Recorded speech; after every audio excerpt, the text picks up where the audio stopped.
Hello students, I am CA Harshita Daswani from HR Institute of Studies. Today we would be starting with a new chapter in SS for Standard 6 student. The name of the chapter is Spheres of the Earth, that is chapter number 10. तो आज इस chapter में हम अर्थ के 4 spheres के बारे में पढ़ेंगे, which is lithosphere, hydrosphere, atmosphere, biosphere. ये चारों स्फीयर्स आपको 8th स्टैंडर्ड तक आते रहेंगे, तो अभी पक्का कर लो, तो 8th स्टैंडर्ड में obviously it would be easy.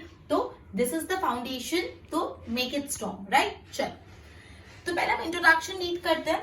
Our Earth is unique in the solar family, right? Solar family में जितने भी प्लैनेट्स हैं, मार्स, जुपिटर, ठीक है, मर्क्यूरी, उन सब में अर्थ सबसे अलग है। क्यों? क्योंकि अर्थ पे ही लाइफ पॉसिबल है, अर्थ पे ही हम रह सकते हैं, अर्थ पे ऐसे कंडीशन है जिस वजह से हम लोग रह पाते हैं। सो बोला पूरे सोलर फैमिली में अर्थ सबसे यूनिक प्लैनेट है, बिकॉज अर्थ एक ऐसा प्लैनेट है जहाँ पे फेवरेबल टेम्परेचर है, जहाँ पे वाटर है और जहाँ पे लाइफ है, which is a valuable gift to the earth. मतलब सोलर फैमिली में जितने भी प्लैनेट है, जितने भी सोलर फैमिली में प्लैनेट है, अर्थ इज यूनिक, अर्थ सबसे अलग है। क्यों? बिकॉज अर्थ में अच्छा टेम्परेचर है, फेवरेबल टेम्परेचर है, अर्थ में वाटर अवेलेबल है और अर्थ पे लाइफ भी पॉसिबल है। इस वजह से अर्थ पे लोग रह सकते हैं, ठीक है। There is still no evidence that water and oxygen are available in the sufficient amount on other planet. Originally, we know that Earth was just a fireball at the time of origin. मतलब हमको ये पता है कि जब अर्थ बना था ना, तो ये आग का गोला था। It was a fireball. आपने एक स्टोरी सुनी होगी कि जब अर्थ बना था तो वो एक आग का गोला था, फायरबॉल था।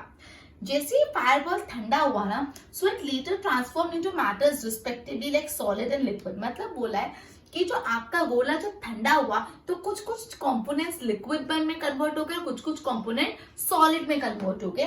In this way air gas around the earth surface came into existence. ठीक है, मतलब बोला है कि अर्थ इनिशियली ना एक आग का गोला था, फायरबॉल था, और जैसे फायरबॉल ठंडा हुआ तो कुछ कुछ एलिमेंट्स थे जो लिक्विड में कन्वर्ट हो गए, कुछ कुछ एलिमेंट सॉलिड में और कुछ कुछ एलिमेंट गैसेस में कन्वर्ट हो गए। ठीक है, huge stitches on the sphere were filled with water and turned into ocean. मतलब जो बड़े बड़े खड्डे थे ना, वो पानी से भर गए और वो ओशन बन गए।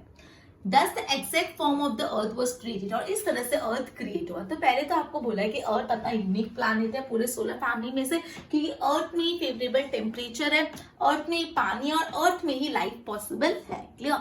उसके बाद आपको ये बोला है कि भाई जो अर्थ है ना, एक फायरबॉल था, इट वॉज अ फायरबॉल, और जैसे ही ये फायरबॉल ठंडा हुआ तो कुछ एलिमेंट्स जो थे इसमें से वो सॉलिड में कन्वर्ट हुए, कुछ एलिमेंट्स लिक्विड में और कुछ एलिमेंट गैसेस में।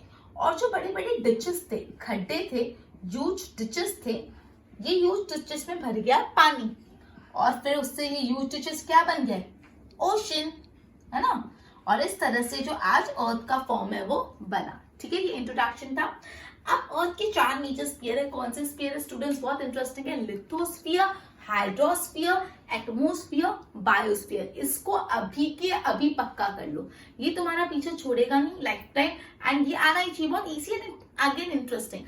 अर्थ के 4 sphere lithosphere, hydrosphere, atmosphere and biosphere. ठीक है, सो 4 जो स्फीयर्स है अर्थ के, जो पूरा चैप्टर है इस पे बेस्ड है, नाम ही चैप्टर का है स्फीयर्स ऑफ अर्थ। जो 4 स्फीयर्स ऑफ अर्थ है वो है पहला लिथोस्फीयर,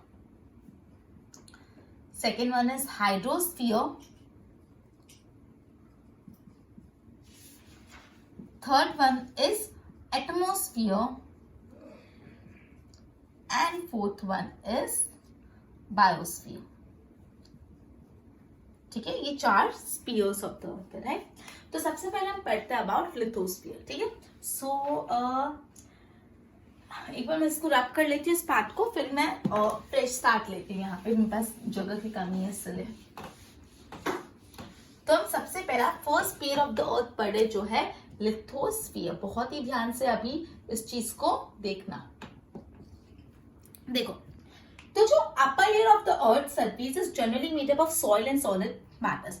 जो अर्थ का ऊपरी हिस्सा है, जो upper layer of the earth है, वहां पे सॉलिड पार्टिकल्स है, सॉइल है। ठीक है, जो पूरे अर्थ का ऊपरी हिस्सा है, जो upper layer of the earth है, उसमें कुछ सॉइल पार्टिकल्स है, कुछ सॉलिड मैटर्स है। ठीक है, लिथो, ये जो लिथोस्फीयर में लिथो होता है, लिथो मतलब क्या होता है? लिथो मतलब होता है soil, that is why upper layer of the earth is known as lithosphere.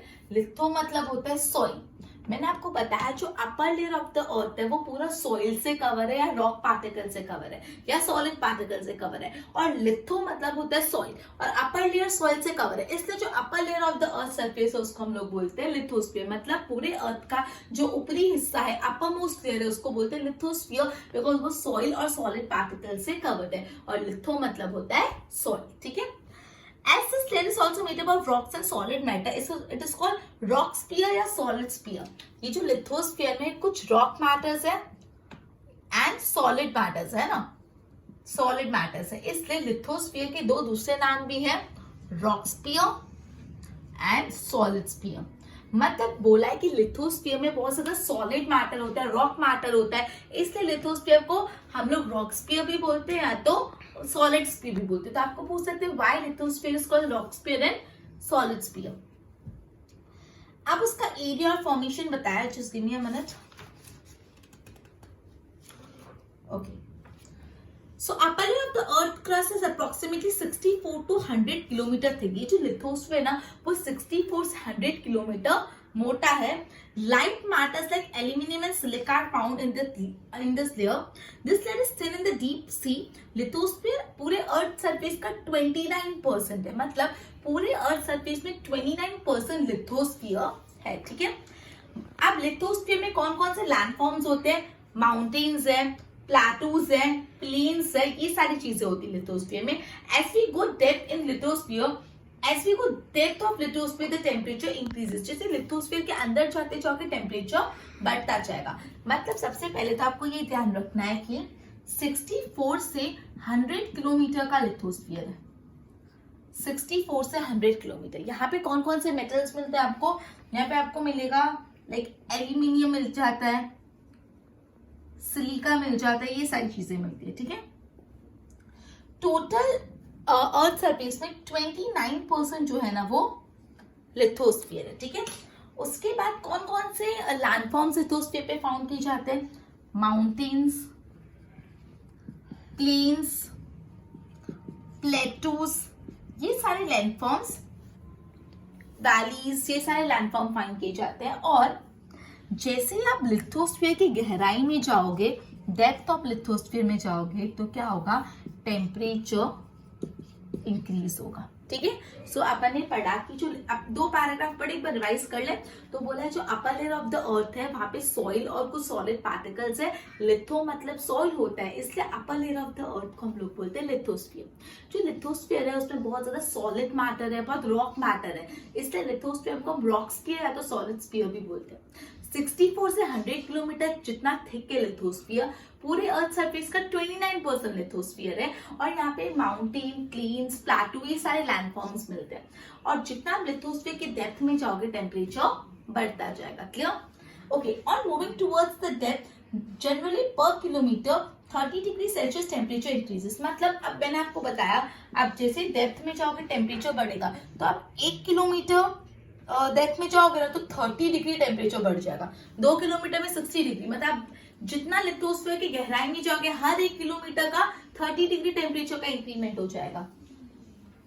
Internal rocks are melted due to the intensive heat and turn into semi-liquid form. This molten liquid is called magma. मैंने आपको बताया जितना अंदर अंदर अंदर जाते जाओगे temperature बढ़ता जाएगा। तो जो अंदर रॉक्स होता है ना वो मेल्ट हो जाते हैं because of this extreme temperature. इतनी गर्माहट के कारण जो अंदर पत्थर होते हैं वो मेल्ट हो जाते हैं और कुछ सेमी लिक्विड फॉर्म में कन्वर्ट हो जाता है। जो सेमी लिक्विड मोल्टन फॉर्म है उसको बोलते हैं मैग्मा। तो बोला है आप जितना डीप जाओगे तो बेसिकली क्या होगा, जो इंटरनल रॉक्स होंगे, जो अंदर रॉक्स है वो क्या होते हैं, पिघल जाते हैं, मेल्ट हो जाते हैं। क्यों मेल्ट हो जाते हैं? बिकॉज बहुत एक्सेसिव हीट होती है वहां पे और ये मेल्ट होके कन्वर्ट हो जाते हैं कुछ सेमी लिक्विड फॉर्म में। और ये जो सेमी लिक्विड फॉर्म में आता है मैं इसको मोल्टन फॉर्म बोलती हूँ, इसको अपन बोलते हैं मैग्मा। मतलब जो बहुत ही अंदर पत्थर होते हैं वो गर्माहट के कारण मेल्ट होके मैग्मा में कन्वर्ट हो जाते हैं। ठीक है, it consists of various gases. Here high pressure of upper rock is observed. Thus balance is maintained between two opposite forces like pressure and heat. That is why earth crust does not burst. मतलब जो earth crust है ना वो फटता क्यों नहीं है? Because balance maintain रहता है आउटर और इनर दोनों साइड से। अंदर जो रॉक्स है वो भी प्रेशर दे रहे हैं, आउटर रॉक भी प्रेशर दे रहे हैं, दोनों प्रेशर दे रहे हैं, तो अर्थ का जो क्रस्ट है वो क्रम्बल नहीं हो जाता, ठीक है। So that the balance is maintain. देखो, it consist of various gases. Here high pressure of upper rock is observe. Thus balance is maintained between two opposite force like pressure and heat। मतलब इसके अंदर भी pressure है, बाहर भी pressure है, इस वजह से बैलेंस मेंटेन रहता है। अर्थ क्रस्ट क्रम्बल नहीं हो जाता, ये बात ध्यान रखना। जो अर्थ क्रस्ट है ना, अर्थ का क्रस्ट क्रम्बल नहीं हो जाता, मतलब पूरा फट नहीं जाता, टुकड़े टुकड़े नहीं हो जाता, बिकॉज बैलेंस मेंटेन रहता है between two forces, that is heat और प्रेशर, ठीक है। Okay, lithosphere has close relationship with biosphere and vegetation. Our home, water, farming, industry are close linked. हमारा घर, हमारा इंडस्ट्री, हमारा फार्मिंग सब लिथोस्फीयर पे होता है, ठीक है। मिनरल और क्रूड ऑयल, हमको लिथोस्फीयर से मिनरल्स मिलते हैं, क्रूड ऑयल मिलते हैं। हम लोग फार्मिंग करके अलग अलग क्रॉप्स फार्म निकाल सकते हैं, ग्रो कर सकते हैं लिथोस्फीयर में। अलग अलग इंडस्ट्रीज होती है। Forest on the mountain region is inhabited on lithosphere. In short it can be said that pillar from food to dwelling and base of our existence in lithosphere. मतलब जो लिथोस्फीयर ना हमारा pillar है, खाने से लेके रहने की जगह हमको लिथोस्फीयर पे मिलती है। जो लिथोस्फीयर हमारा बेस है, खाने से लेके रहने की जगह हमको लिथोस्फीयर में मिलती है। हमारा एग्जिस्टेंस का बेस ही लिथोस्फीयर है, क्लियर? ओके, तो एक और बार मैं सबसे पहला जो स्पीयर ऑफ द अर्थ है लिथोस्फीयर, उसको रिवाइज करा रही हूँ। पूरा ध्यान यहाँ पे सबसे पहले ध्यान रखना, जो लिथोस्फीयर है वहां पे बहुत ज्यादा सॉइल होता है। जो अपर लेयर ऑफ द अर्थ होता है, अर्थ का सबसे ऊपरी हिस्सा, वहां पे बहुत सॉइल और रॉक पार्टिकल्स होते हैं। और जो लिथोस्फीयर का लिथो होता है ना, उसका मतलब होता है सॉइल। इससे जो अपर लेयर ऑफ द अर्थ होता है उसको हम लिथोस्फीयर बोलते हैं। अब ये लिथोस्फीयर के अंदर बहुत ज्यादा रॉक मैटर्स होता है, बहुत ज्यादा सॉलिड मैटर होता है। इस वजह से लिथोस्फीयर हमको रॉक स्फीयर या तो सॉलिड स्फीयर भी बोलते हैं, ठीक है।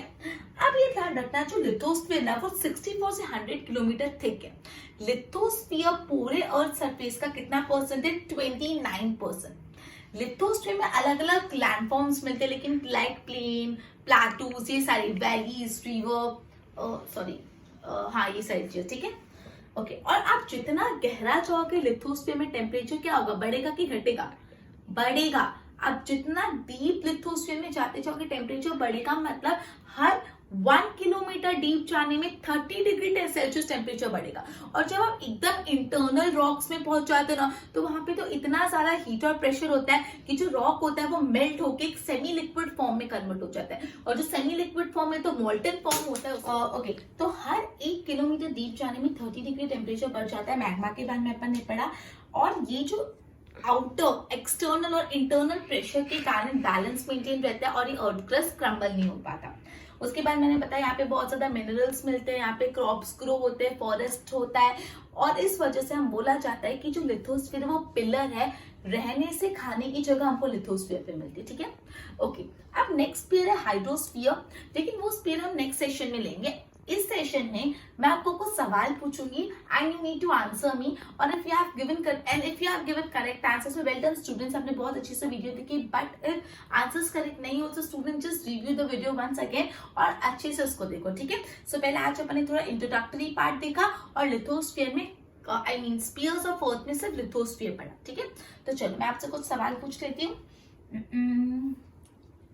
Okay, so let us begin with a very simple question. Earth was just a dash ball at the time of origin. Earth was a dash ball at the time of origin. Isn't it very simple, students? And now time ends in 3, 2, 1. I hope आप सबने अभी तक तो guess कर लिया होगा, आप सबका आंसर आ गया होगा। बस जस्ट फॉर्मेलिटी के लिए आंसर बता देती हूँ, जस्ट फायरबॉल, ठीक है। Earth was in the form of fireball at the time of origin. Well done, students. Second question. Okay, a very simple one again. What does the word litho stands in the word lithosphere? What does the part litho stands in the lithosphere? Litho किसके लिए stand करता है? Time ends in 3, 2, 1 and the answer is soil. Very good. Third one. Okay, I would be asking quite simple now today. Okay, lithosphere occupies dash percentage of Earth's surface. Lithosphere occupied dash percentage of Earth's surface and your time ends in 3, 2, 1. It is 30. No, I was just joking. It is 29%. आप लोगों ने right answer दिया. It is 29%, right? Okay, fourth question.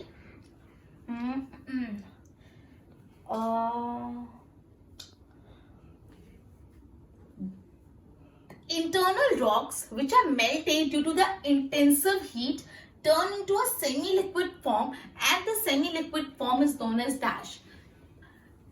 Internal rocks are melted and they are because of extensive heating, and they are turned into semi-liquid or molten form, and this molten or semi-liquid form is called dash. And your time ends in 3, 2, 1. It is magma. Well done, students.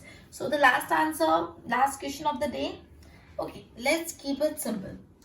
Name 4 spheres of the earth. Name 4 spheres of the earth, and your time ends in 3, 2, 1. It is lithosphere, hydrosphere, biosphere and atmosphere. Well done, students. So with this, we would be ending our session and continue with the hydrosphere in our next session. Till then, goodbye.